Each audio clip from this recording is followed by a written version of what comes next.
अल्लाहु अल्लाहु अल्लाहु। हज़रत उमर फारूक फरमाते हैं उनके इंतकाल को 3 दिन हुए थे। मैं मस्जिद नबवी में बैठा था, 2-3 छोटी छोटी बच्चियां आ गई, कहने लगी चाचा आप खलीफा बने हो। मैंने कहा पुत्र मैं बनाऊं, तो कहने लगी चलें। फिर असर के बाद अबू बकर सिद्दीक हमारे घर जाते थे। मैंने कहा पुत्र आपके घर क्या है? कहने लगी अब्बा फौत हो गए, भाई कोई नहीं। हमने ना बकरियां रखी हुई, वो रोज असर के बाद आते थे, बकरियों का दूध धो के हमें दे जाते थे, कुछ पी लेती थी, कुछ बेच के गुजारा कर लेती। 3 दिन हो गए, मेरी माँ रोती है, बहनें रोती हैं, कौन आएगा? चाचा चलोगे? तो हज़रत उमर की तो दाढ़ी भर गई आंसू आंसू। चद्दर उठा के कंधे पे रखी, बेटियां आगे आगे, उमर पीछे पीछे। एक सहाबी रास्ते में मिले, उमर कहाँ जा रहे हो रोते हुए? उमर और रोए, कहने लगे यार क्या बताऊं, अबू बकर सिद्दीक रास्ता बड़ा मुश्किल कर गया मेरे। उसके रास्तों पे चलना इतना कठिन है, इतना मुश्किल। भाई कुछ जरूरी है कि 2 लाख रुपए ही किसी को देंगे तो खिदमत होगी? तो किसी का आटा ही पिसवा दे, जा किसी को जाके शहर से दवाई ला के दे दे, कोई तो ड्यूटी करना। ये हमें हज़रत अबू बकर सिद्दीक ने सिखाया। तो कुछ नहीं कर सकता तो मस्जिद में झाड़ू तो देना। मेरे भाई कुछ तो आप इस महफिल का मेहमान खुसूसी कौन है? मैं तो आया हूँ, चला जाऊंगा। इस महफिल का मेहमान खुसूसी वो है जिसने महफिल से पहले यहाँ झाड़ू दिया, जिसने यहाँ दरियां बिछाई, जिस उसकी फोटो भी नहीं आनी बेचारी, वो शायद पीछे रहे। बड़े खास लोग होते हैं। कैमरे की आंख इन्हें देखे ना देखे, रब रसूल इन्हें देखे, अल्लाह रसूल की ये निगाह करम में रहते। हजरत अबू बकर सिद्दीक रज़ी अल्लाह ताला अन्हु ने नेकी के खैर के अहदाफ तय किए, उस हदफ पर उन्होंने जिंदगी गुजारी। तीसरी बात, उन्होंने ना अपना माल खर्च किया इस्लाम के लिए। अपना कमाया हुआ माल खर्च करना खासा मुश्किल काम है, आसान नहीं होता। और अगर आपने जायज तरीके से मुशक्कत के साथ पैसा कमाया तो खासा मुश्किल लगता है उसको खर्च करना। हज़रत अबू बकर सिद्दीक रज़ी अल्लाह ताला अन्हु ने माल खर्च किया, और किस तरह खर्च किया कि जब जब हुजूर ने इशारा किया, जब जब इशारा किया, मस्जिद नबी बनने की बात आई तब भी खर्च किया, जिहाद की बात आई तब भी खर्च किया। हालात ऊपर नीचे होते रहते। जंग में हुजूर ने ऐलान किया तो हालात कुछ ज्यादा मौसर नहीं थे सिद्दीक अकबर के। तो हज़रत उमर कहते हैं उस दिन मैंने सोचा आज मैंने आगे गुजारा, तो मैं आधा माल ले आया घर से। कितना? ज़कात कितने फीसद है? बोल के बताएं, जवान क्यों नहीं बोलते? कितने फीसद? ज़कात 2.5% है। 2.5%, 100 में से 2.5 रुपए। हज़रत उमर कितने ले आए? 50 रुपए 100 में से। ये बड़ा मुश्किल काम है। 2.5% देते हैं तो लोग कई हिसाब करते हैं, और 50% यानी आधे पैसों को थोड़ा ना समझे आप। हज़रत उमर बहुत ज्यादा पैसे लेके आए, 50%, घर की हर शय आधी करके ले आए।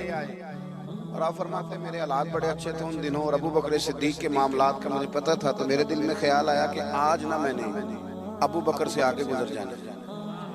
कहते हैं जाके मैंने माल रखा, उतनी देर में सिद्दीक अकबर भी आ गए। कहते हैं जवाब तो चलो जो होने थे वो होने ही थे। हुजूर ने जो दोनों से सवाल पूछे ना, उन सवाल ही बड़े इनफिरादी थे। मुझसे हुजूर ने पूछा क्या लेके आए हो? इधर देखो जवानों, क्या लेके आए हो? मैंने अर्ज की हुजूर आधा। मुझसे पूछा क्या लेके आए हो? मैंने कहा हुजूर आधा ले आया हूं। फिर गौर करना, पूछा क्या लाए हो? और अबू बकर सिद्दीक से पूछा घर क्या छोड़ के आए हो? आप देखिए सवालों में ही फर्क है।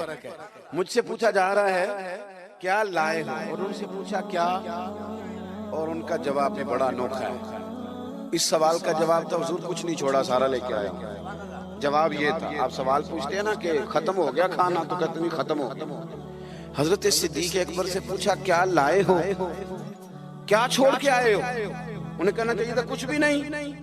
हुजूर ने फरमाया क्या छोड़ के आए हो? क्या जवाब है, क्या हुस्न है।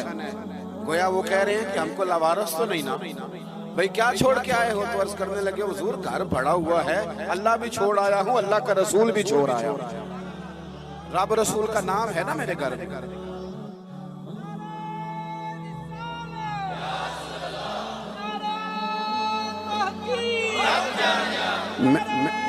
सुने सुने फरमाते मैं ना अल्लाह और उसके रसूल, ओ भाई हमारे घरों में सारा कुछ है आजकल, अल्लाह रसूल का नाम नहीं, माज़अल्लाह। वो क्या कह रहे थे, झाड़ू फेर के हर शय ले आए, पर घर में अल्लाह रसूल का नाम, अल्लाह रसूल का जिक्र मेरे घर में है। तो आपने कभी किसी किताब में ये पढ़ा है या किसी आलिम ने बताया कि उसके बाद हज़रत सिद्दीक़ अकबर माज़अल्लाह कंगाल हो गए थे? वो तो फिर माला माल थे, उसके बाद भी कई दफा दिया। वो सबक बता रहे हैं, सबक हमें कि रब रसूल के नाम पे सारा कुछ भी लुटा दोगे ना तो घर में अल्लाह रसूल का नाम होना चाहिए, बड़ी बरकतें अल्लाह अता फरमाए। हमने ना दौलत तिजोरियों में भर के रखी है, जो असल दौलत थी अल्लाह रसूल का जिक्र, उससे हम थोड़े से पीछे। अब हदीस पाक सुने, हर बंदा हज़रत सिद्दीक़ अकबर की अजमत बयान करेगा अपने इल्म के मुताबिक, फ़हम के मुताबिक, लेकिन उनकी शान तक कौन पहुंच सकता है? हज़रत अबू बकर सिद्दीक़ रज़ी अल्लाह तआला अन्हु की शान में बड़ी हदीसें हैं, लेकिन मैं इस हदीस पे आके ठहर जाता हूँ, तबीयत जम जाती है कि यार ये क्या मामला है।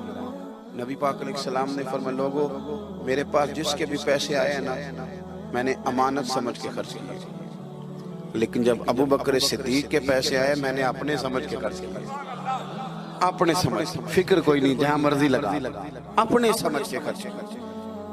आखिरी बातें आपकी खिदमत में अर्ज कर रहा हूँ। एक तो पहले सबसे अर्ज किया कि सच सच ही होता है, हक वो हालात देख के नहीं बोलना, वो ज़मीर की आवाज सुन के बोलना। दूसरी बात, हदफ तय करें नेकी का, ये काम मैंने करने, आप हदफ तय करें, अल्लाह मदद करे। तीसरी बात मेरे अजीज, हजरत अबू बकर सिद्दीक़ ने माल खर्च किया। माल जो है ना, नबी पाक अलैहिस्सलाम ने फरमाया, आला हजरत ने फतावा रज़विया में हदीस लिखी है कि आखिरी दौर में दीन का काम भी दिरहम और दिनार से होगा, पैसों से काम होगा। आपको इदारे बनाने हैं, मसाजिद बनानी है, किताबें छपवानी है, तो किस तरह छपे? अपना माल हम, और हमने ये जिम्मा दे दिया अमीरों को कि अमीर खर्च करेंगे। हालांकि हमने वो हदीसें नहीं पढ़ी कि एक सहाबी किलो खजूरें लेके आ गए और मस्जिद नबी में माल का ढेर लगा हुआ था, तो हुजूर ने फरमाया, ये किलो खजूरें ना सारे माल के ऊपर बखेर दो, जितना सबको सवाब मिलेगा उतना इस 1 किलो वाले को मिलेगा। तो हम ना वो ज़ौक़ नहीं पैदा कर पा रहे कि 10 रुपए की, अल्लाह रसूल की नजर में इखलास वाले 10 रुपए की बड़ी कदर। हम सोचते हैं कि वो ना सारा कुछ चौधरी साहब ही जाके करेंगे, हालांकि बरकत वाला जो माल होता है उसमें बड़ी खैर होती है। आखिरी बात जो बड़ी जरूरी है उस पर गौर करें, फैसले जिंदगी में जब भी करें इंसाफ पर मबनी करें, मोहब्बत देख के फैसला न करें। मोहब्बत और होती है, काबिलियत और होती है। मुझे अब होना ये फितरी बात है, लेकिन उसका काबिल होना ये एक अलग बात है। हर बाप को अपने बेटे बेटी से मोहब्बत होती है, ये फितरी तकाजा है, लेकिन वो काबिल भी हो ये जरूरी नहीं होता। हज़रत सिद्दीक़ अकबर के अपने बेटे मौजूद थे, वो जाते वक्त किसी को भी खलीफा बना देते। मौजूद थी उनकी औलाद, मुसलमान थी, कलमा पढ़ती, सहाबी थे, 4 नस्लें सहाबी हज़रत सिद्दीक़ बना सकते थे ना। और हज़रत उमर ने तो कभी ऐसा नहीं किया कि तोहफे भेजे हों, दोस्ती बढ़ाई हो, बल्कि वो तो कहते हैं कि हमारी तो नेकियों में आगे गुजरने की दौड़ ही लगी रही, सारी मामला दौड़ में रहा। लेकिन हज़रत अबू बकर का फैसला देखें, जब वक्त विसाल आया तो आपने फरमाया उमर को बुलाओ। सारी चीजें, वसीयतें, नसीहतें की, सब कुछ हज़रत उमर के सुपुर्द किया। लोगों ने कहा कि अबू बकर सिद्दीक ये तो बड़े सख्त आदमी हैं, आप एक सख्त गीर आदमी को बना के जा रहे हैं। तो नबी पाक सल्लल्लाहु अलैहि वसल्लम के गुलाम ने क्या जवाब दिया? फरमाने लगे, मैं इस वक्त दुनिया से जा रहा हूँ, इस मौके पे बड़ा झूठा आदमी भी सच बोलने लगा। मैं जब अल्लाह रसूल की बारगाह में जाऊंगा तो मुझसे पूछा जाएगा कि उम्मत के बारे में क्या फैसला करके आए हो, तो मैं कहूँगा उम्मत में जो सबसे बेहतरीन था उसे उम्मत का सरबराह बना के आया। हम लोगों ने ना फैसले मेरिट में नहीं किए कभी। ये इलेक्शन हो रहे हैं, फलां काम हो रहा है, वोट किसको देना, कहते सारी बरादरी उधर है। अब बरादरी को छोड़े, ये बताएं सच किधर है, हकीकत किधर है? वो किसी और बरादरी का बंदा इलेक्शन लड़ रहा है तो वो बंदा अगर ठीक है तो ठीक है, फिर आप बरादरी ना देखें, फिर तो शख्स देखें कि वो सही जा रहा है। हजरत उमर के फैसले हमेशा मेरिट है, हजरत अबू बकर के फैसले हमेशा मेरिट है, हजरत उस्मान गनी, मौला अली शेर खुदा, इन लोगों के फैसले हमेशा हक की बुनियाद। हजरत उमर को बना के गए। मैंने दोस्तों से कहा था इस साल, मैंने कहा था कि हजरत उमर के हालात पर ज्यादा किताबें हैं, उनके वाकयात ज्यादा हैं, चूंकि उन्हें वक्त ज्यादा मिला ना 10-11 साल। हजरत अबू बकर सिद्दीक को तो 2-2.25 साल मिले, लेकिन उनकी खिलाफत को मजबूत हजरत अबू बकर सिद्दीक ने किया। सारे फितनों का सर कुचल के खिलाफत सजा सवार के हजरत उमर को दी। अब ये जो हजरत उमर ने इतनी फैला दी खिलाफत और इतना बड़ा काम कर दिया दीन के लिए कि 24 लाख मुरब्बा मील पे फैल गया सारा कुछ, तो हजरत सैयदा आयशा सिद्दीका रदियल्लाहु ताला अन्हा कहती मेरी गोद में सर था मदीने वाले हबीब का और आसमान पे सितारे नूर भरे चमक रहे थे। मैंने अर्ज की हुजूर आसमान के सितारों के बराबर भी किसी की नेकियां हैं। अब हजरत आयशा का अकीदा भी समझो, उन्हें पता है कि नबी करीम को पता है कि आसमान पे सितारे गिरे, और कोई उम्मती छुप के भी नेकी करे तो हजरत आयशा जानती हैं कि उस नेकी को भी मदीने वाले जानते हैं। कहा किसी की इतनी नेकियां भी हैं जितने आसमान पे सितारे हैं, तो हुजूर ने फरमाया है ना, है ना। हजरत आयशा बड़े तजस्सुस में थी, ख्याल था शायद मेरे वालिद का नाम ले। किसकी? तो हुजूर ने फरमाया फारूक आजम। बेटियों का बाप से प्यार, तो कहती मैंने फौरन अर्ज की हुजूर मेरे वालिद का क्या हाल है, उनका भी तो आलम बताएं ना। तो नबी पाक ने फरमाया आयशा उमर की जिंदगी भर की नेकियां हों तो अबू बकर की एक नेकी का मुकाबला नहीं कर। अब बात को समझे कि कितना मजबूत है वो शख्स, कितना मजबूत है कि हजरत फारूक आजम रज़ियल्लाहु ताला अन्हु के खैर के कामों में भी दर्जा जनाब सिद्दीक अकबर का ज्यादा है। हदफ तय करें, मेहरबानी करें, जिंदगी को जाया ना करें। लम्हात बड़े जाया हो गए और साबित करने की भी कोशिश ना करें कि हम सही चल रहे हैं। आप चलते रहें, वक्त खुद ब खुद साबित कर देगा। वक्त साबित कर दिया करता है कि जनाब यूसुफ बेगुनाह भी हैं और सच्चे भी हैं, और वक्त साबित कर दिया करता है कि वो मिस्र के जेल खाने के नहीं, मिस्र के तख्त के वारिस हैं। तो आप काम करें, कोशिश करें, दीन के लिए आगे बढ़ें, आप लोगों की फलाह के लिए, वतन की फलाह के लिए। हजरत सिद्दीक अकबर रज़ियल्लाहु ताला अन्हु ने हमें कहा कि ढूंढ ढूंढ के नेकी करो, जो तुमसे मुमकिन हो सके वो खैर का काम करो। दुआ करता हूँ जो मैंने कहा है अल्लाह उसे कबूल फरमाए। आप लोग बैठे जी, किसने उठाया? तशरीफ रखिए। और जहाँ हम गुफ्तगू के दौरान भूल गए अल्लाह हमें माफ़ करे। महफिलें होती हैं नजरियात की, सरकार के नाम की, शख्सियात की नहीं होती। ये महफिल मेरे नाम की नहीं, हजरत सिद्दीक अकबर के नाम की नहीं। तो मैंने जैसे अर्ज किया कि मुसाफिर हैं।